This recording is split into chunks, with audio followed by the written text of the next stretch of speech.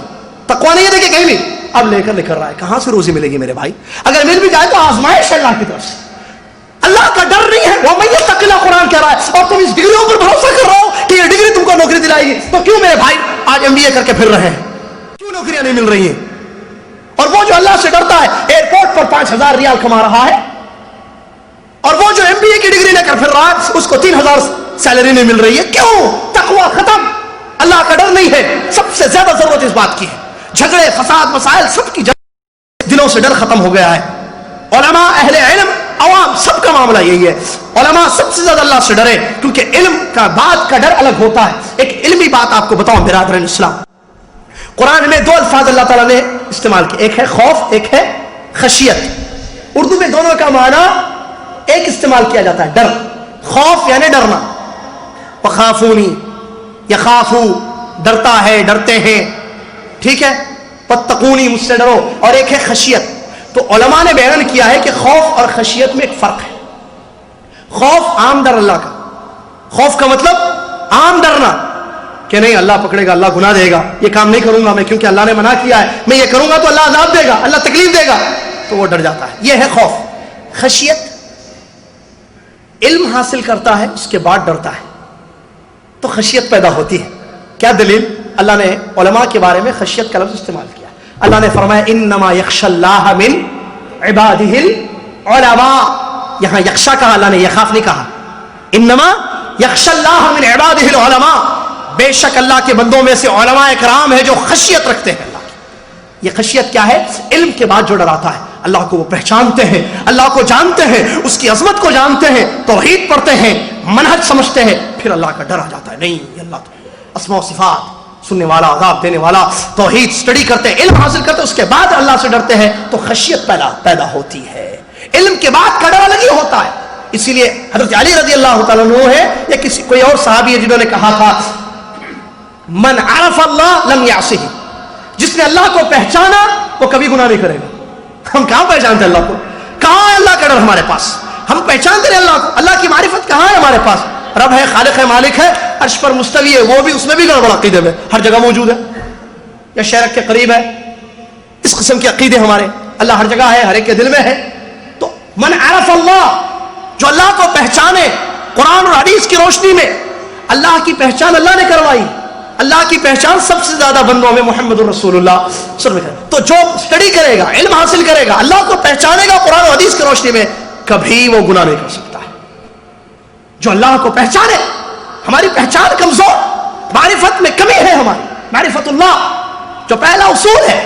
قبر میں سب سے پہلے جو سوال کیا جائے گا رب کے بارے میں, اس میں کمی ہے ہمارے پاس, ورنہ کیوں ہمت کرتا ہے انسان گناہ کرنے کی؟ اللہ کا ڈر ختم ہو گیا ہے. سب سے زیادہ ضرورت اس بات کی ہے کہ آج ہماری صفوں میں, ہمارے معاشرے میں, ہماری سوسائٹی میں ڈر پیدا ہو, جو ڈر سلف صالحین کی زندگیوں میں تھا. نبی محمد صلی اللہ علیہ وسلم اور آپ کے اصحاب کرام رضوان اللہ علیہم اجمعین کے دلوں میں جو ڈر تھا. تو میں بتا رہا تھا قرآن کی وہ آیت جس میں اللہ تعالیٰ نے 2 دنیا کے عظیم ترین فائدے بیان کیے. اگر انسان اللہ سے ڈرنے لگے کہ اس کی ساری مشکلیں ختم اور روزی کا بندوبست اللہ تعالیٰ کر دے. وَيَرْزُقْهُ مِنْ حَيْثُ لَا يَحْتَسِبُ, وہ سوچتا بھی نہیں ہے, وہاں سے اللہ تعالیٰ اس کو روزی عطا کرتا ہے. یہ دنیا کے فائدے کہ اس کو روزی مل گئی, اس کی مشکلیں ختم ہو گئی. آخرت کا بڑا عظیم ترین فائدہ دیکھیے, آپ جانتے ہیں پل صراط کا معاملہ. اللہ تعالیٰ نے قرآن میں فرمایا وَإِن مِّنكُمْ إِلَّا وَارِدُهَا كَانَ عَلَىٰ رَبِّكَ حَتْمًا مَّقْضِيًّا. اللہ نے یہ فیصلہ حتمی کر دیا ہے کہ سب کو وہاں آنا ہے. وہ بال سے باریک جہنم کی پشت پر، نبی علیہ الصلوۃ والسلام نے فرمایا، بخاری کی حدیث ہے، علامت جہنم، جہنم کی پشت پر اس پل کو رکھا جائے گا، اس کبری کو، اس صراط کو، اس راستے کو، اس پل کو. اور اللہ نے قرآن میں کہا وَإِن مِّنكُمْ إِلَّا وَارِدُهَا، تم میں سے سب کو وہاں آنا ہے، سب کو آنا ہے، ورود سب کے لیے ہے، وہاں سب کو آنا ہے، سب کو گزرنا ہے. اور اللہ آگے فرماتا ہے وَإِن مِّنكُمْ إِلَّا وَارِدُهَا كَانَ عَلَى رَبِّكَ حَتْمًا مَّقْضِيًّا، تم میں سے سب کو اس پل کے پاس آنا ہے، اللہ تعالیٰ کا یہ حتمی پکا فیصلہ ہے. ثُمَّ نُنَجِّي الَّذِينَ اتَّقَوْا وَنَذَرُ الظَّالِمِينَ فِيهَا جِثِيًّا، اللہ کہتا ہے پھر ہم نجات دیں گے اس پل سے، جہنم کے اوپر جو پشت پر پل ہے اس سے نجات دیں گے ان لوگوں کو، اتقوا الذین اتقوا ثم ننجی الذین اتقوا، ہم نجات دیں گے ان لوگوں کو جو دنیا میں اللہ سے ڈرتے تھے، جو دنیا میں اللہ سے ڈرتے تھے، ان لوگوں کو اللہ تعالیٰ وہاں نجات دے گا. وَنَذَرُ الظَّالِمِينَ فِيهَا جِثِيًّا، اور ظالموں کو اللہ کٹا کٹا کر جہنم کی آگ میں پھینک دے گا. اور تقوی انسان کا جتنا، اس آیت کی تفسیر نبی علیہ السلام فرماتے ہیں کوئی تیزی کے ساتھ تیز ہوا کی طریقے سے دوڑ جائے گا، وہاں سے نجات پائے گا، کوئی بجلی کی جیسے گزر جائے گا، کوئی تیز گھوڑے کی رفتار جو ہوتی ہے، تیز رفتار گھوڑا، اس طریقے سے گزر جائے گا. المہم انسان گزرے گا. یہ الگ الگ کیوں ہے؟ اس لیے کہ تقوی الگ الگ ہے. جس کا تقوی سب سے زیادہ ہوگا وہ بہت تیزی کے ساتھ گزر جائے گا، کوئی اس کو تکلیف نہیں ہوگی. اور جس کے تقوی میں کمی ہے، اور جس کے تقوی میں جتنی کمی ہوگی اس کے گزرنے میں اتنی کمی ہوگی. تو تقوی کی وجہ سے انسان کو نجات ملے گی وہاں پر. اور یہی نہیں میرے بھائی، آخرت کا سب سے بڑا فائدہ، جس کو جنت مل جائے وہ کامیاب ہے. قرآن نے کہا فَمَنْ زُحْزِحَ عَنِ النَّارِ وَأُدْخِلَ الْجَنَّةَ فَقَدْ فَازَ، جس کو جہنم سے دور کر دیا گیا، جنت میں داخل کر دیا گیا، وہ کامیاب ہے. جس کو جہنم سے دور کر دیا گیا، جنت میں داخل کر دیا گیا، وہ شخص کامیاب ہے. اب اللہ تعالیٰ قرآن میں ان جنت کے حقداروں کے بارے میں بیان فرماتا ہے، اعدت للمتقین، اللہ تعالیٰ نے جنت کو تیار کیا ہے. جس جنت کے بارے میں مشہور حدیث ہے کہ ما لا عین رأت ولا اذن سمعت، کہ کسی کان نے نہیں دیکھا، کہ کسی کان نے اس کے بارے میں نہیں سنا ہوگا، کسی آنکھ نے نہیں دیکھا ہوگا، ولا خطر علی قلب بشر، کسی کے دل میں بھی خیال نہیں آیا ہوگا کہ کیا کیا نعمتیں اللہ نے رکھی ہیں. تو یہ جو تیار کیا ہے نعمتوں سے اللہ تعالیٰ نے جنت کو، کس کے لیے؟ ایمان والوں کے لیے. کیا فرماتا ہے اللہ قرآن میں؟ یہ آیت کئی جگہ ہے، اعدت للمتقین، ان لوگوں کے لیے تیار کیا گیا ہے جو اللہ تعالیٰ سے ڈرتے ہیں، متقی ہیں، تقوی والے ہیں. تو برادران اسلام، تقوی کا فائدہ نہ صرف دنیا میں بلکہ آخرت کی اخروی زندگی میں ملتا ہے. دنیا کی پریشانیاں، روزی کا معاملہ خلاص، اور وہاں پل صراط سے نجات، اور جنت کے وہ مستحق بنتے ہیں. اعدت للمتقین. اور قرآن کے بارے میں اللہ تبارک و تعالیٰ نے بیان فرمایا ھدی للمتقین. دیکھیے ہر جگہ متقی، تقوی، یہ قرآن ہدایت. دیکھیں آج ہم قرآن پڑھتے ہیں، رمضان میں قرآن پڑھتے، نماز پڑھتے، روزہ رکھتے ہیں، لیکن نہ گناہوں سے دور ہماری زندگی ہے، نہ فرما بردار ہم ہیں، متی اور فرما بردار ہیں. وجہ کیا ہے؟ قرآن ہے، پھر اثر کیوں نہیں ہے؟ قرآن ہدایت ان لوگوں کے لیے جو ڈرتے ہیں. ھدی لل، سورہ بقرہ کی پہلی الف لام میم ذالک الکتاب لا ریب فیہ، آگے ھدی للمتقین، متقیوں کے لیے ہدایت. اچھا تقوی عمل جو میں نے کہا آگے الذین یؤمنون، آگے پورے وہاں اعمال ذکر کیے گئے ہیں. تو تقوی کا مطلب یہی ہے کہ آپ عمل کریں، اطاعت اور فرمانبرداری کریں، ورنہ تقوی نہیں ہے آپ کا. متقی کیسے ہے کہ دل میں اندر ڈر ہے، جیسے لوگ کہتے ہیں، میں نے کہا کہ دل تو اندر، ڈر تو یہاں ہوتا ہے، ہم سگریٹ پی رہے ہیں، ہم گناہ کر رہے ہیں، ہم فلمیں دیکھ رہے ہیں، ہم بے پردہ گھوم رہی ہیں، کیا فرق پڑتا ہے؟ اصل تو یہاں ہے. تم کیا جانتے ہو اندر کتنا ڈر ہے ہمارے دل میں؟ میری بہن، میرے بھائی، اگر اندر ڈر ہوتا تو اس کا اثر باہر ہوتا. کیونکہ متقین ان کو نہیں کہتے جو صرف اندر ڈرنے والے ہوتے ہیں. متقی، تقوی کی تعریف، ڈیفینیشن تو یہ ہے کہ انسان اللہ کی اطاعت اور فرما برداری کرے اور اللہ کی نافرمانی اور گناہوں سے اپنے آپ کو بچائے. برادران اسلام، اس تقوی کی آج ضرورت ہے. آپ دیکھیں شوہر بیوی کے جھگڑے، آج غور کریں، میاں بیوی کا جھگڑا، ٹھیک ہے، آپس میں ہمارے آپسی جھگڑے، یہ وہ آپس میں ایک دوسرے کے جھگڑے، رشتہ داروں کے جھگڑے، بیٹے اولاد ماں باپ کی فرما بردار نہیں ہے، ماں باپ بچوں کو اسلامی تربیت، اسلامی تعلیم نہیں دے رہے ہیں، ساس اور بہو میں جھگڑا چل رہا ہے، اور وہ جو دو بھائیوں کی دو بیویاں ہوتی ہیں، پتہ نہیں کیا کہتے ہیں اردو میں اس کو، جٹھانی اٹھانی ہمارے یہاں، تو ان کے آپس کے جھگڑے، بھائیوں کے جھگڑے، آفس میں کام کرنے والے آپس میں لوگوں کے جھگڑے، ان سارے جھگڑوں کے پیچھے مقصد کیا ہے؟ یہ سارے جھگڑے کیوں ختم نہیں ہو رہے ہیں؟ ڈر ختم ہو گیا اندر سے. اگر ڈر ہوگا اندر تو پھر ساس نہیں بنے گی، ماں بن جائے گی. ڈر ہوگا بہو اپنا راج نہیں کرے گی، بیٹی بن کر زندگی گزارے گی. ڈر ہوگا بیوی اپنے شوہر کو اپنے کنٹرول میں نہیں رکھے گی، ریموٹ کے جیسی. آگے جاؤ، پیچھے آؤ، ادھر جاؤ، ادھر جاؤ. پیسے ان کو نہیں بھیجنا، ادھر بھیجو ہمارے اماں کو، تمہاری اماں کو نہیں. ادھر بھیجو، ادھر. اور پیسے لے کر اندر رکھتی ہے ایسی سی بھی. یہ سب کیا ہے؟ ڈر ختم ہے. تو راج ختم ہو جائے گا اگر دل میں ڈر ہوگا. تو وہ بیوی پھر پکی بیوی بنے گی، فرما بردار بیوی بنے گی. شوہر نوکرانی نہیں بنائے گا بیوی کو. اٹھو، برتن صاف کرو، وہ کرو، یہ کرو، چلو بستر پر. نہیں، ڈر اگر ہوگا تو پھر اس کی عزت کرے، بیوی کو بیوی کے جیسے رکھے گا. بھائی سارے مسئلے ختم ہو جائیں گے. ڈر اللہ کا آ جائے. یہ ڈر نہیں ہے نا ہمارے پاس، ضرورت اس کی ہے سب کے پاس. سب کے پاس واللہ کہتا اللہ. نبی علیہ الصلوۃ والسلام ہمیشہ اللہ تعالیٰ سے دعا کرتے تھے. آپ کی دعاؤں میں دیکھیں، آپ کی دعائیں پڑھ کر دیکھیں، حسن مسلم ہے نا گھر میں، پڑھ کر دیکھیں تقویٰ کہاں کہاں مانگا گیا ہے، تقا کہاں کہاں الفاظ آئے ہیں. کتنی دعائیں ہیں ایسی نبی صلی اللہ علیہ وسلم کی جہاں نبی صلی اللہ علیہ وسلم نے یہ فرمایا کہ اے اللہ، اللہم انی اسألک، اللہم انی اسألک، اللہم انی اعوذ بک من قلب لا یخشع. ایک وہ دعا جو مشہور ہے، یاد آ رہی ہے مجھے. اے اللہ میں ایسے دل سے تیری پناہ چاہتا ہوں کہ جس میں خشوع نہ ہو، تیرا ڈر نہ ہو. اللہ کے نبی محمد صلی اللہ علیہ وسلم دعا کرتے تھے کیونکہ تقویٰ دینے والا اللہ ہے. تقوی کی توفیق بھی بغیر اللہ کی توفیق کے کوئی، تو وہ اللہ سے مانگتے تھے. اور زندگیاں پڑھ کر دیکھیں کہاں ہم ہیں کہاں وہ ہیں. سیرت صحابہ، سیرت نبی، سیرت صحابہ، سیرت سلف پڑھ کر دیکھیں. اللہ جزائے خیر دے. دارالسلام والوں میں انہوں نے کتابیں لکھی ہیں، پڑھ کر دیکھیں، واقعات پڑھ کر دیکھیں کس قدر ڈر تھا. عمر بن خطاب رضی اللہ تعالیٰ کے واقعات پڑھ کر دیکھیں. ابو بکر صدیق، یہ ہمارے سلف ہے نا، سلف. تو کہاں ہے ان کے دلوں میں جو ڈر تھا ہمارے پاس کیوں نہیں ہے؟ کیوں ہم اللہ سے ڈرتے؟ کل اللہ کے پاس جانا نہیں ہے، حساب دینا نہیں ہے.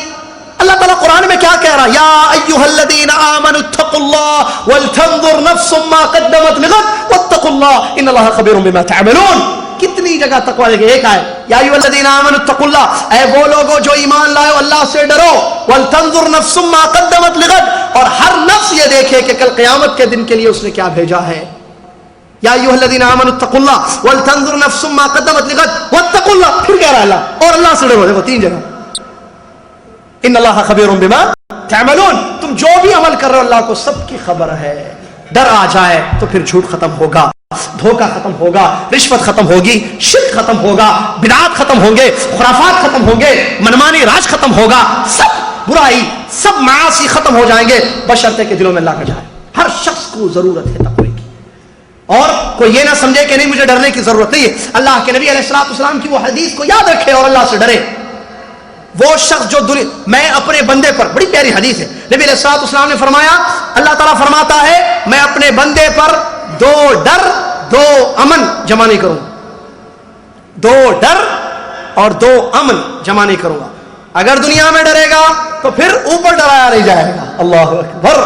دنیا میں ڈر لو تو پھر قیامت کے دن ڈرایا نہیں جائے گا. اگر دنیا میں بے خوف ہو گئے، امن ہو گئے، تو پھر قیامت کے دن ڈرایا جائے گا. اب چیک کر لو کہ کہاں کا ڈر چاہیے. اوپر کا ڈر جہنم کا عذاب، پیٹ، حدید، ماں، حدید، گرم پانی، کھولتا ہوا پانی. قرآن نے کیسے کیسے جہنمیوں کا نقشہ کھینچا ہے، جہنم کے عذاب کا نقشہ کھینچا ہے، جس کو سن کر صحابہ بے ہوش ہو جاتے تھے، داڑیاں بھیگ جاتی تھی رو رو کر. صحابہ جن کو زبان مبارک سے محمد رسول اللہ صلی اللہ علیہ وسلم نے خوشخبریاں دی ہے جنت کی، اے فلاں صحابی تم جنتی ہو، تم جنتی ہو، تم جنتی ہو. اور جیسا کہ علماء نے بیان کیا قرآن کی آیتوں کی روشنی میں، تمام صحابہ جنتی صحابہ ہیں. وہ روتے تھے. بعض صحابہ بے ہوش ہو جایا کرتے تھے اللہ کے ڈر سے. یہ ان کی زندگیوں میں اثر رہا. ہماری زندگیوں پر کوئی اثر نہ ہو اس کا، اور بے خوف ہو کر ہم دنیا میں زندگی گزارے. تو اچھی طریقے سے حدیث کو یاد کر لیں. قیامت کے دن اللہ ڈرائے گا. کس سے ڈرائے گا؟ ڈرانے والا اللہ. کس چیز سے؟ عذاب سے ڈرائے گا. سانپ، بچھو، جہنم کی آگ، دنیا سے کئی گنا زیادہ جہنم کی آگ. نبی علیہ الصلوۃ والسلام کی بے شمار احادیث ہیں جو کتب ستہ میں موجود ہیں. پڑھ کر دیکھیے جہنم کے اوصاف، وہاں کی تکالیف، وہاں کے عذاب، وہاں کی پریشانیوں کا نقشہ محمد رسول اللہ نے اپنے زمانے مبارک سے کس طریقے سے کھینچا ہے. اگر دنیا میں ہم نہیں ڈریں گے وہاں اللہ ڈرائے گا. اگر ہم دنیا میں ڈر جائیں گے پھر قیامت کے دن ڈرنے کی ضرورت نہیں ہے. اگر اللہ کا حق ادا کریں گے ڈر کر، توحید کے مطابق زندگی گزاریں گے، ایک اللہ کی عبادت کریں گے، شرک نہیں کریں گے، تو پھر خوشخبری ہو کہ اللہ تعالیٰ عذاب سے نہیں ڈرائے گا. معاذ بن جبل رضی اللہ عنہ کی جو مشہور حدیث علامہ شیخ الاسلام محمد بن عبد الوہاب رحمۃ اللہ علیہ نے اپنی کتاب التوحید کے پہلے باب میں اس حدیث کو نقل کیا, اس حدیث کو بیان کیا. معاذ بن جبل رضی اللہ عنہ نبی علیہ السلام کے ساتھ سوار ہیں, گدھے پر بالکل پیچھے بیٹھے ہوئے ہیں. نبی علیہ السلام نے فرمایا اے معاذ کیا تم جانتے ہو اللہ کا حق کیا ہے بندوں پر, بندوں کا حق اللہ پر کیا ہے؟ نبی علیہ حضرت معاذ بن جبل رضی اللہ عنہ نے فرمایا اللہ ورسول عالم, اللہ اس کے رسول بہتر جانتے ہیں. نبی علیہ السلام نے کیا فرمایا؟ اللہ کا حق بندوں پر یہ ہے کہ اس کی عبادت کریں اور اس کے ساتھ کسی کو شریک نہ کریں, اور بندوں کا حق اللہ نے اپنے اوپر یہ رکھ لیا ہے کہ اللہ تعالیٰ اس کو عذاب نہیں دے گا جو دنیا میں اللہ کا حق ادا کرے گا. اللہ سے ڈریں گے, شرک نہیں کریں گے دنیا میں تو اللہ تعالیٰ قیامت کے دن عذاب نہیں دے گا. جو شرک کرے گا دنیا میں, اللہ سے نہیں ڈرے گا, اللہ کے ساتھ غداری کرے گا, ملائے گا ایسے لوگوں کو جو مخلوق ہے, کوئی لا یسمع ولا یبصر, نہ سنتے ہیں نہ دیکھتے ہیں, مخلوق, عاجز مخلوق, ضعف الطالب والمطلوب جس کو اللہ نے کہا قرآن کی آیتوں میں, ایسے لوگوں کو اللہ کی ذات میں ملائیں گے, بے خوف ہو کر زندگی گزاریں گے, شرک کا بازار گرم کریں گے تو کل قیامت کے دن اللہ تعالیٰ ڈرائے گا, عذاب دے گا, تکلیف دے گا. اسی طریقے سے جو بدعات کریں گے, سنتوں کے مطابق زندگی نہیں گزاریں گے, اللہ تعالیٰ کل قیامت کے دن ڈرائے گا ان کو. اس کے علاوہ جو عام گناہوں کی زندگی گزاریں گے, یہاں نہیں ڈریں گے اللہ تعالیٰ سے دنیا میں, اللہ دیکھ رہا ہے, آپ کہیں بھی رہیں. آپ دیکھیں توحید کا اثر ہوتا ہے, توحید کا اثر یہ ہے کہ انسان کی زندگی میں تقویٰ ہے. یا ایھا الذین آمنوا یا ایھا الناس اعبدوا ربکم الذی خلقکم والذین من قبلکم لعلکم تتقون. توحید کا اثر ہے بھائی میرے, توحید ہو تقویٰ نہ ہو امپاسبل. اب بتائیے ہم سب توحید کی بات کرتے ہیں نا, توحید ہے تو پھر تقویٰ کہاں ہے؟ اللہ کے نبی صلی اللہ علیہ وسلم توحید کے داعی, سب سے بڑے متقی, صحابہ توحید اپنائے, سب سے زیادہ تقویٰ. آج ہمارے پاس توحید ہے, تقویٰ نہیں ہے, کیا مطلب؟ اور قرآن کہتا ہے اعبدوا ربکم, پہلی آیت جو میں نے کہا, پہلا حکم اللہ کا آسمان سے ہو رہا ہے, اے بندو میرے, اے انسانوں, اے لوگو, عبادت کرو, یعنی توحید. لعلکم تتقون آخری میں کہتا اللہ. تو عبادت کا اثر ہے تقویٰ, تو عبادت ہے تو پھر تقویٰ بھی ہو رہا ہے. اگر عبادت صحیح نہیں ہے, توحید نہیں ہے, ریاکاری ہے جس کو شرک اصغر کہتے ہیں, تو پھر تقویٰ نہیں ہوگا. نماز پڑھ رہے, روزہ رکھ رہے, زکات دے رہے, حج کر رہے اور نہیں ڈر رہے اللہ سے, اس کا مطلب یہ ساری عبادتیں دکھانے کے لیے ہیں. اگر یہ واقع اللہ کے لیے ہوتی, اخلاص العبودیہ للہ جس کو توحید کہتے ہیں, خالص اللہ کے لیے ہم نے نماز پڑھی, روزہ رکھا, زکات دیا, حج کیا, خالص ایک اللہ کے لیے, توحید کے ساتھ, توحید کے اقرار کے ساتھ, لبیک لا شریک لک کے ساتھ, اگر ہم نے واقع اللہ کی عبادت کی ہے تو پھر اس کے بعد ڈریں گے ہم, تقویٰ ہوگا, نو ڈاؤٹ. یہ اس کا اثر ہے. دیکھیں روزہ, کتب علیکم الصیام کما کتب علی الذین لعلکم تتقون, تزودوا فإن خیر الزاد التقویٰ. اور عام طور پر یہ اللہ نے کہا ان الصلاۃ تنہی عن الفحشاء والمنکر, نماز کے بارے میں, اور عام ساری عبادتیں اس میں شامل ہیں جس میں اللہ نے فرمایا یا ایھا الناس اعبدوا ربکم الذی خلقکم والذین من قبلکم لعلکم تتقون. اور بے شمار آیتوں میں اللہ تعالیٰ نے اس کی وصیت کی ہے, تم ڈرتے رہو اللہ سے. تو اگر ہم دنیا میں نہیں ڈریں گے تو کیا اوپر ڈرنا ہے ہم کو؟ اگر میں آپ سب سے سوال کروں, کیا خیال ہے آپ کا کہ کیا ہم دنیا میں ڈریں گے یا اوپر اللہ تعالیٰ ہم کو ڈرا لے, کوئی مسئلہ نہیں, تو ایک ہی جواب ہوگا. میں جانتا ہوں, پوچھنے کی ضرورت نہیں ہے آپ سے, میرا آپ کا ہم سب کا یہ جواب ہوگا, نہیں, ہم کو اوپر کا ڈر ہے دنیا. ہم دنیا میں اللہ سے ڈریں گے تاکہ اوپر ہم اللہ کی عذاب سے, اللہ کی تکلیف سے, اللہ کے ڈرانے سے اپنے آپ کو بچائیں. تو دنیا میں ڈرنا ضروری ہے, یہ بولیں گے سب, لیکن پریکٹیکل کہاں ہے؟ ہم بول کر چلے جائیں گے, رات میں سوتے سوتے ہم کیا سوچ کر سوئیں گے, پھر صبح اٹھیں گے تو وہی پرانی زندگی. کتنے حج کیے, کوئی اثر حج کا نہیں ہوا. کتنی نمازیں پڑھی, کوئی اثر نہیں ہوا. کتنی تقریریں کی, کوئی اثر مقرر کو نہ ہوا. کتنی تقریریں سنی, کوئی اثر سننے والے کو نہ ہوا. کیا فائدہ ہے ایسی تقریر کا؟ مجھے خود ڈر ہوتا ہے بعض دفعہ کہ ہم بولتے ہیں, اللہ تعالیٰ ہم کو توفیق دے, سب سے زیادہ ہم کو ڈرانے والا بنائے اللہ تعالیٰ. ڈر ہوتا ہے بھائی, یہ سب پوچھے گا اللہ تعالیٰ, وہاں بولے, یہاں بولے, یہاں بولے, ڈرے یا نہیں ڈرے, ہے نا, وہاں سنے, یہاں سنے, تم توحید توحید توحید کی باتیں کریں, کیا سمجھے توحید؟ تم درگاہ نہیں جانا توحید؟ کل میں نے کہا تھا ایک بات, لوگ بات سمجھتے ہیں کہ, اور وہ بھی ڈر کی نہیں ہونے کی وجہ سے, توحید یہ ہے کہ تم شرک سے اپنے آپ کو بچاؤ, درگاہ نہیں جانا. ارے صاحب ہمارا گھر, اچھا وہ صاحب کیسے, عبداللہ صاحب, ارے پکا موحد گھر ہے وہ, توحید نمبر 1, وہ ان کی بیوی, ان کے بچے پورے توحید پرست موحد ہیں. کیسے موحد ہیں؟ کبھی ان لوگوں کو درگاہ میں ہم نے نہیں دیکھا, کبھی شرک نہیں کرتے ہیں, کبھی مزاروں کے پاس نہیں جاتے ہیں, غیر اللہ کی قسم نہیں کھاتے ہیں, شرک سے دور ہے صاحب ان کی زندگی. اچھا نماز پڑھتے بولو, ہاں ان کا بیٹا وہ کبھی کبھی چھوڑتا ہے نماز. کون سی توحید ہے یہ کون سی توحید ہے؟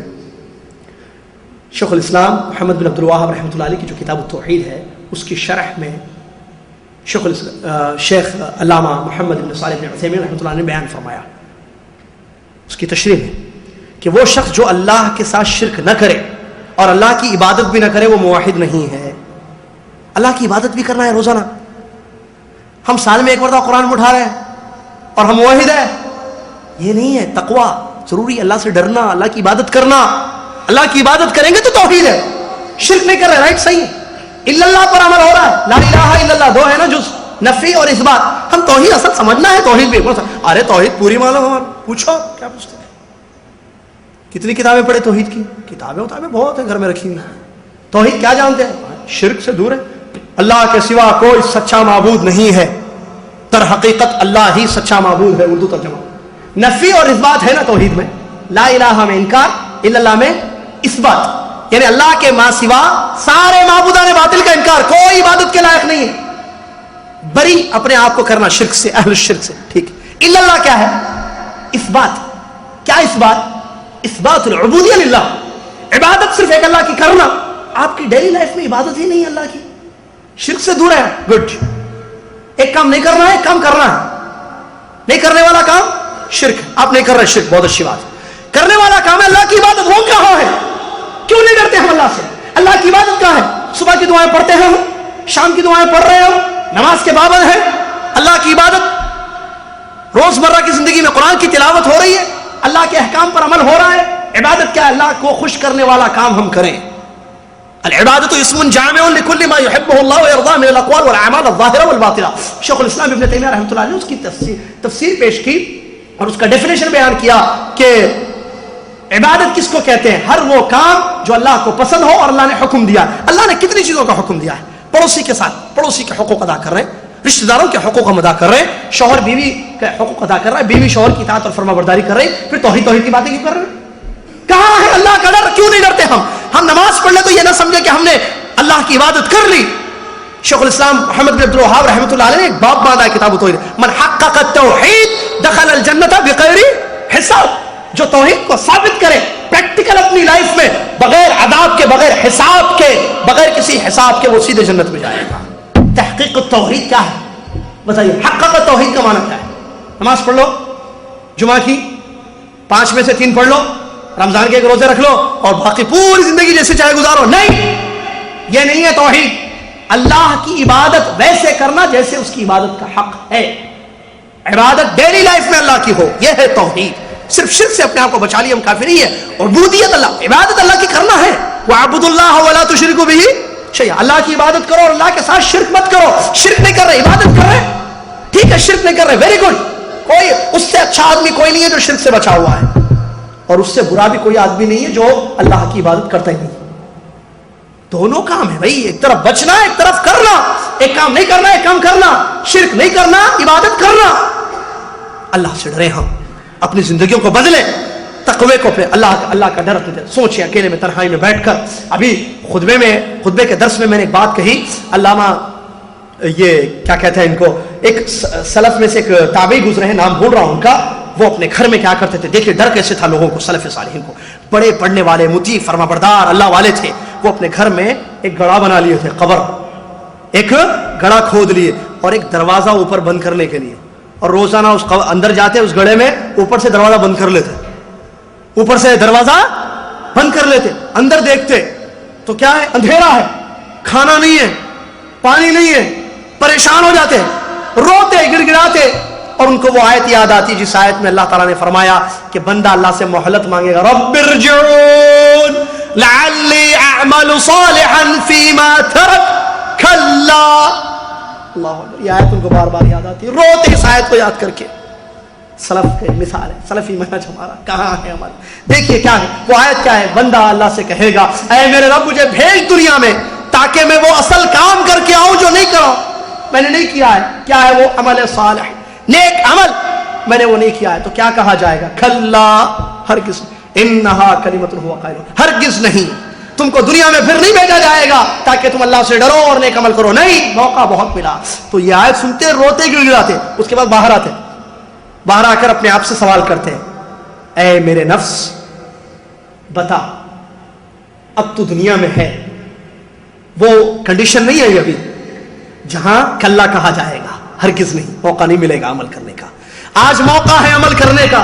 اے میرے نفس، اللہ سے ڈر، اتق اللہ، اللہ سے ڈر اور عمل کر لے، تاکہ وہ وقت نہ آئے کہ رب ارجعون والی معاملہ ہو، مجھے لوٹاؤ دنیا میں تاکہ میں عمل کروں. یہ عالم تھا میرے بھائی. اور اسی لیے صحابہ نے یہ بات بیان فرمائی کہ تم اللہ سے ڈرو، قبر میں جانے سے پہلے قبر کو بنا لو، اللہ سے ملنے سے پہلے اللہ کو خوش کر لو. دو اہم کام، قبر میں جانا ہے سب کو، تو جانے سے پہلے اس کو بنا لو. جیسے تم گھر کو ایئر کنڈیشن بناتے ہو، اے سی فیسلٹیز جو گھر کی ہوتی ہیں، صوفہ سیٹ فلاں فلاں، مجلس دیوان خانہ فلاں، ہر چیز اچھی رکھتے ہو، آرام دہ، بیوی کو بھی آرام دیتے ہو، بہت اچھی بات ہے.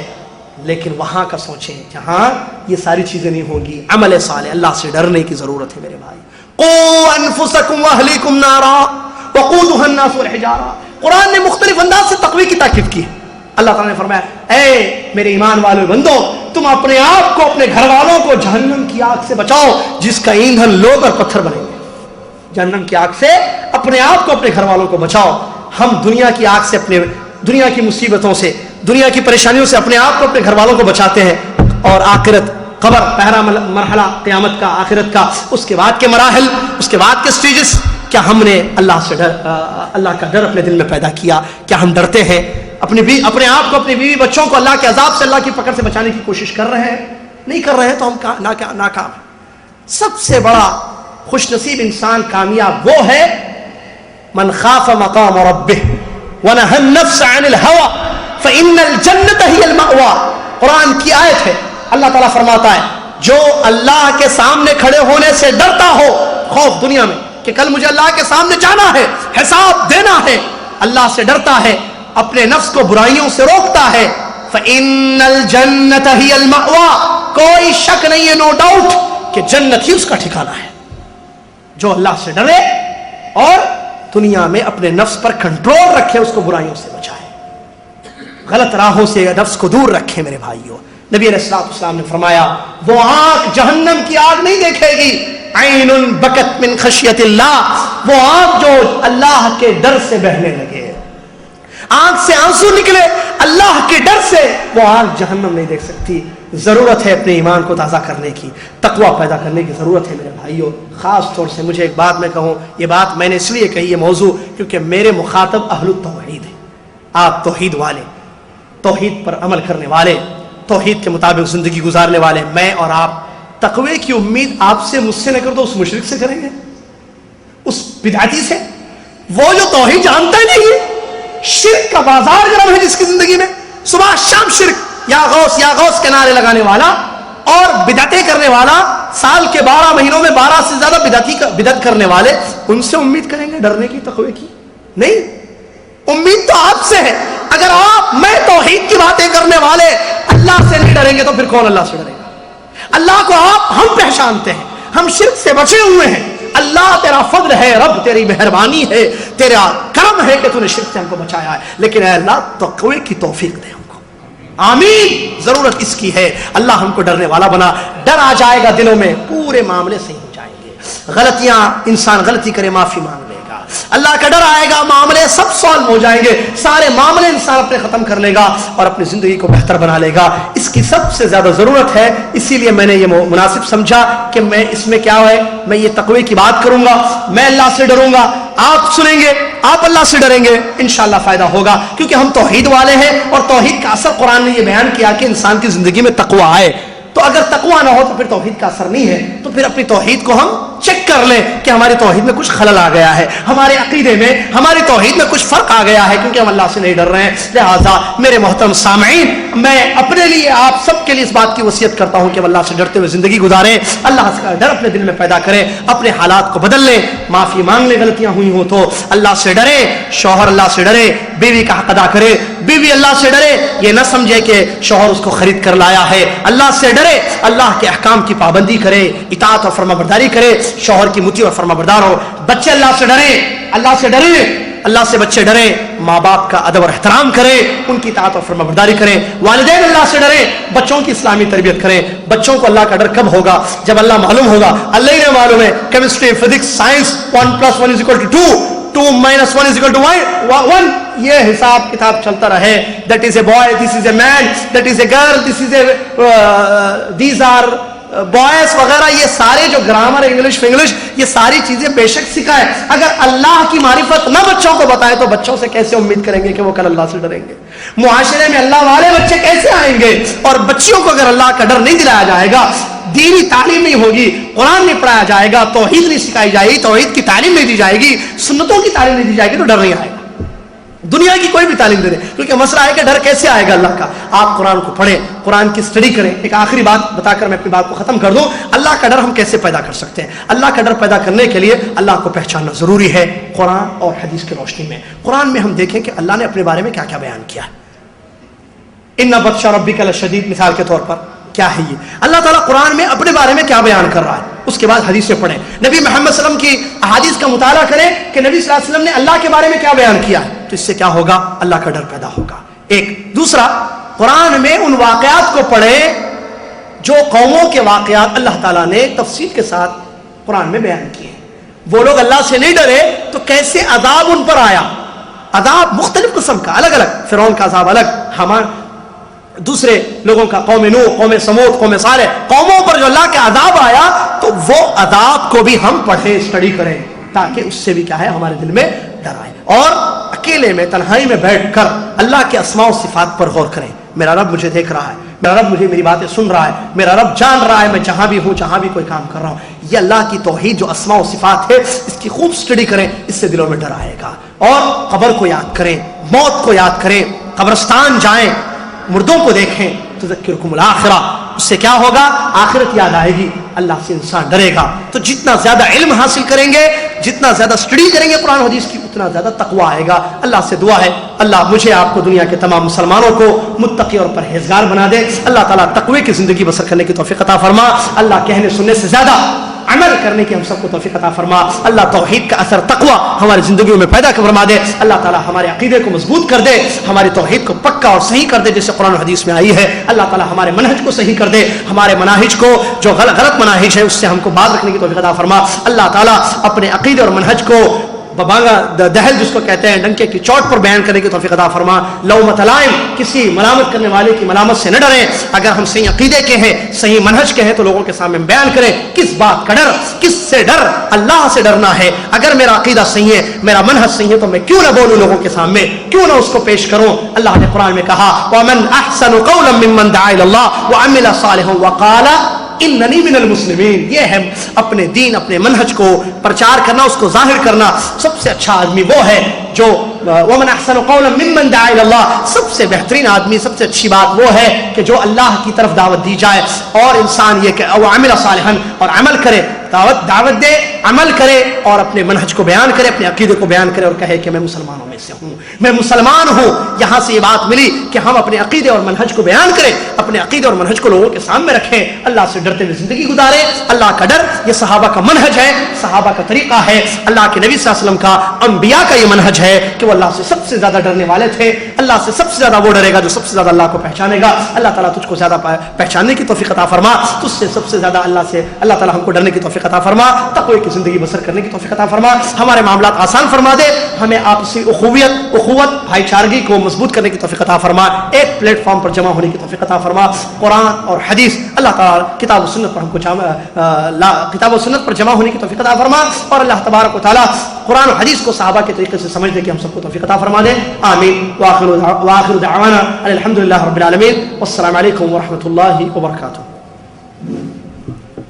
حاضرین، فضیلت الشیخ یاسر جابری حفظہ اللہ نے بڑی بصیرت افروز تقریر سے نوازا۔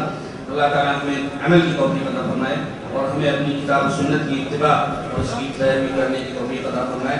اب سوالات اور جوابات کا مرحلہ شروع ہوگا، اور شیخ سوالات و جوابات سے آپ کو نوازیں۔ بھائی اپنی بہن کو زکوٰۃ دے سکتا ہے۔ دیکھیے زکوٰۃ کے سلسلے میں ضروری بات ذہن میں رکھیں کہ جو رشتہ دار ہیں، رشتہ دار دو قسم کے ہوتے ہیں۔ ایک وہ رشتہ دار کہ جن کا خرچ اٹھانا ہم پر واجب ہے، ایک وہ رشتہ دار کہ جن کا خرچ اٹھانا، ان پر خرچ کرنا ہم پر واجب ہے، دوسرے وہ رشتہ دار کہ جن کا خرچ ہم پر واجب نہیں ہے. دونوں کی مثال، پہلے وہ رشتہ دار کہ جن کا خرچ ہم پر واجب ہے، جیسے بیوی ہے، شوہر بیوی، تو بیوی کا خرچ شوہر پر واجب ہے یا نہیں ہے؟ واجب. یہ پہلی قسم. دوسری قسم، بھائی بھائی یا چاچا بھتیجا رشتہ ہے، تو کیا چاچا پر واجب ہے کہ بھتیجے کا خرچ اٹھائے، یا بھتیجے پر واجب ہے کہ وہ چاچا کا خرچ اٹھائے؟ نہیں. تو پہلی قسم میں سے اگر کوئی ہو زکوٰۃ کا مستحق تو وہاں زکوٰۃ نہیں دی جائے. اگر بیوی غریب ہے تو شوہر کا کام ہے خرچ کرنا، یا ماں باپ غریب ہو تو شوہر بیٹے کا کام ہے ان پر خرچ کرنا، کیونکہ خرچ واجب ہے، یہاں زکوٰۃ نہیں دے گا وہ. لیکن اگر رشتہ دار دوسری قسم کے ہیں کہ جن کا خرچ مجھ پر واجب نہیں، جیسے میرے چاچا ہیں، میرے خالہ ہیں، خالو ہیں، ان کا خرچ اٹھانا مجھ پر واجب نہیں ہے، تو اگر وہ زکوٰۃ کے مستحق ہے تو میں ان کو زکوٰۃ کا مال دوں گا. یہ دوسرا سوال بھی اسی کا ہے، سگے بھائی بہن کو یا بہنوئی کو زکوٰۃ کا مال دیا جا سکتا ہے کہ اسی.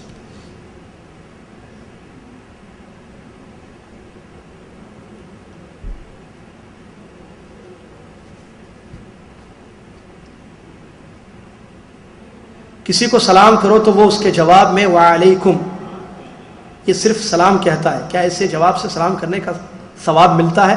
دیکھیے، سلام مسلمانوں کا حق ہے ایک دوسرے کو سلام کرنا، اور السلام علیکم ورحمۃ اللہ وبرکاتہ، تو اس کا جواب وعلیکم السلام ورحمۃ اللہ وبرکاتہ، یہ پوری نیکیاں. لیکن اگر کوئی السلام علیکم ورحمۃ اللہ کہے، وعلیکم السلام ورحمۃ اللہ یا وعلیکم السلام ورحمۃ اللہ، خالی صرف وعلیکم کہنا یہ مسلمانوں کے لیے نہیں ہے.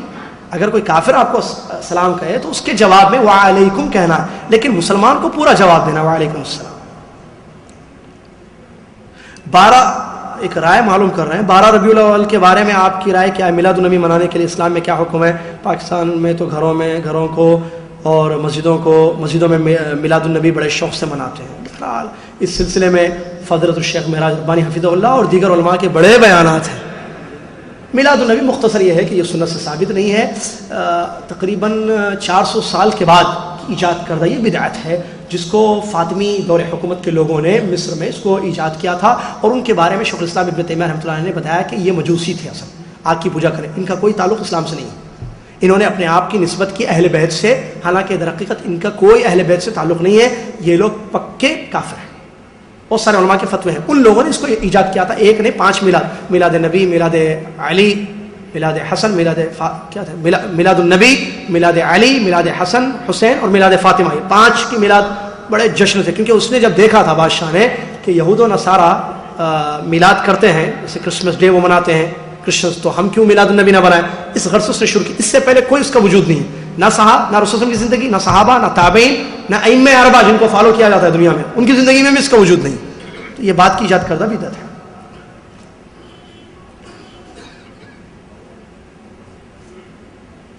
ایک آیت کی تفسیر پوچھ رہے ہیں کہ اہم سوال کا جواب ہے آپ سے، کہ 15واں جو سورہ بنی اسرائیل میں اللہ تعالیٰ نے فرمایا وَلَا تَجْهَرْ بِصَلَاتِكَ وَلَا تُخَافِتْ بِهَا وَابْتَغِ بَيْنَ ذَلِكَ سَبِيلًا. اس آیت کا حوالہ دے کر وہ جماعت کچھ لوگ کہتے ہیں کہ ہم تمام لوگ نماز ہی غلط پڑھتے ہیں، نماز ہی غلط پڑھ رہے ہیں. ہم نے پوچھا کیوں؟ وہ کہتے ہیں کہ اللہ نے جیسے پڑھنے کا طریقہ بتایا ویسا ہم نہیں پڑھ سکتے، نہیں پڑھتے ہیں. یعنی ان کے کہنے کا مطلب یہ ہے کہ 4 رکعت والی نماز ہو یا 3 رکعت والی نماز، سب کو جہر سے پڑھنا ہے. اب وہ لوگ صرف فجر کی نماز اور جمعہ کی نماز مسجد میں پڑھتے ہیں، باقی نماز پتہ نہیں. یہ سوال مکمل نہیں ہے. بہرحال آیت کی تفسیر جیسے یہاں اشارہ کیا گیا وہ غلط ہے. آیت کی تفسیر ویسے نہیں ہے، آیت کی تفسیر حدیث سے لی جائے گی. اس آیت کی تفسیر نبی علیہ السلام کی صحیح احادیث. حاکم اگر جہاد سے روکے تو جہاد کریں، یا کیونکہ آج کل حاکم جہاد نہیں کرتے. میرے بھائی، اگر حاکم آپ کو جہاد کرنے کا حکم دیتا ہے تو اس کے ہاتھ پر بیعت ہوگی اور جہاد کریں گے. لیکن حاکم جہاد سے روکتا ہے ایسی کوئی بات نہیں ہے. آپ اپنی معلومات کو صحیح کر لیں. کوئی حاکم، مسلمان حاکم اگر جہاد سے روکتا ہے، مسئلہ اصل جہاد کا کیا ہے، ایک بڑا مضمون ہے. جہاد بڑا موضوع، اس کے لیے وقت چاہیے. جہاد کب فرض ہوتا ہے، کب نہیں ہوتا ہے، کیونکہ دیکھ جو بیان کیا گیا کہ اگر حاکم کسی غلط چیز کا حکم دے، نافرمانی کو، تو وہاں بات نہیں مانی. جیسے نماز مت پڑھو، شراب پیو، زنا کرو، یہ نافرمانی ہے اللہ کی. ایسے اگر حاکم کا حکم ہے تو وہاں نہیں مانیں گے. لیکن جہاد سے روکتا ہے تو کیوں روکتا ہے، کیا ہے، اور کون سا جہاد، کیا جہاد، یہ ساری تفصیل ہے جو اپنی جگہ جو ہے سمجھنے کی ضرورت ہے. اس کے بعد ہی اس کا جواب صحیح دیا جا سکتا ہے. کیا رکوع ملنے سے نماز کی رکعت ہو جاتی ہے یا سورہ فاتحہ پڑھنا ضروری ہے؟ دیکھیے، اس سلسلے میں علماء کرام کا اختلاف ہے. آپ جانتے ہیں جو سلفی علماء ان کا بھی اختلاف ہے. لیکن سوال مجھ سے کیا گیا ہے تو میری جہاں تک اپنی تحقیق ہے تو میں اس کو بیان کروں. علماء نے دونوں قسم کا جواب ہے علماء کا. بعض علماء کہتے ہیں نہیں, جس کو رکوع نہ ملے اس کو رکعت نہیں ملتی ہے, کیونکہ سورہ فاتحہ کو ان کے پاس اپنی دلائل ہیں. اور بعض کہتے ہیں نہیں, رکوع ملنے سے رکعت ہو جاتی ہے. تو میں سوال مجھ سے کیا ہے تو میرے اپنی تحقیق کے حساب سے میں بیان کروں. دونوں قسم کے مسائل ہیں, اختلاف ہے, اس کو ذہن میں رکھیں, اور دونوں طرف دلائل ہیں علماء کے. علامہ شیخ ناصر الدین البانی رحمۃ اللہ علیہ اور شیخ بن باز اور یہاں کے علماء نے جو جواب دیا ہے میں اس سے مطمئن ہوں اور مجھے وہ صحیح لگا. وہ یہ ہے کہ رکوع ملنے سے رکعت مل جاتی ہے. اور وہ حدیث جس میں یہ آیا کہ من ادرک الرکوع فقد ادرک رکعہ, جس کو رکوع مل گیا اس کو رکعت مل گئی. علامہ شیخ ناصر البانی علامہ محمد ناصر الدین البانی رحمۃ اللہ نے اس حدیث کو صحیح قرار دیا ہے. اس کے شواہد کو سامنے رکھ کر ارواء الغلیل ان کی مشہور کتاب ہے, اس میں وہ حوالے ذکر ہیں. کیا کسی کی نماز کی تلاوت میں سجدے تلاوت کر سکتے ہیں جس کے درمیان سجدہ کیا جائے؟ میں نے سنا ہے کہ مغرب کی نماز ہے, سجدے تلاوت کی آیت پڑھنا منع ہے. سوال پورا سمجھ میں نہیں آیا. کیا کسی کی نماز کی تلاوت میں, یعنی اگر آپ دیکھیں بہرحال سوال میں جو بھی آپ نے کہا, اگر نماز آپ پڑھ رہے ہیں اس میں سجدے تلاوت آیا, اگر امام نے کیا امام کو آپ فالو کریں گے, آپ بھی پڑھیں. لیکن آپ تنہا پڑھ رہے ہیں اور سجدے تلاوت آیا تو آپ سجدہ کریں گے. کیا ہم بستری کرنے کے بعد غسل فرض ہو جاتا ہے یا اس حصے کو جہاں پر گندگی لگی ہوئی دھونا ضروری؟ نہیں, ہم بستری کرنے کے بعد غسل واجب ہو جاتا ہے. اس سلسلے میں اجازت ہو تو تھوڑی سی وضاحت کرو. بعض لوگ یہ سمجھتے ہیں کہ ہم بستری کرنے پر غسل نہیں ہوتا ہے, کوئی چیز خارج ہو تو غسل ہوتا ہے. غلط. صحیح بات یہ ہے, کتاب الطہارہ پڑھیں تو معلوم ہوگا, صحیح بات یہ ہے کہ اگر ہم بستری صرف ہوتے, انٹرکورس انگلش میں سمجھنے کے لیے, صرف انٹرکورس اگر ہو جائے, دخول اگر ہو جائے, اگرچہ انزال نہ ہو تو غسل واجب ہو جاتا ہے. غسل واجب ہے, غسل, خالی حصے کو دھونا ضروری ہے. اور یہ نہیں سمجھنا کہ کوئی چیز نکلی نہیں ہے ہماری, نہیں, نکلے یا نہ نکلے, اگر انٹرکورس ہوا ہے تو پھر غسل واجب ہو جائے گا. مل جاتی ہے, ٹھیک, شرمگاہ سے شرمگاہ مل جائے تو پھر غسل واجب ہو جائے گا, کوئی شک نہیں. کیا عورتوں اور مردوں کی نماز میں فرق ہے؟ نہیں. اس سلسلے میں دارالاسلام میں ایک کتاب ہے, اس کو اسٹڈی کریں. کیوں فرق نہیں ہے؟ کیونکہ نبی صلی اللہ علیہ وسلم کے جتنے احکام ہیں, اصل یہ علمی مسئلہ ہے, نبی علیہ السلام کے جتنے احکام ہیں یا شریعت کے احکام ہیں عام ہیں, مرد اور عورت دونوں اس میں انکلوڈ ہیں. جہاں عورتوں کے لیے مسائل الگ تھے, شریعت نے اس کو الگ کر کے بیان کر دیا, جیسے دودھ پلانے والی عورت اگر ڈرتی ہو تو روزانہ رکھے وغیرہ. لیکن نماز میں کوئی ایسا ڈفرنٹ نہیں ہے, الگ نہیں بیان کیا شریعت میں. تو اس کا مطلب کیا ہے؟ عام ہے.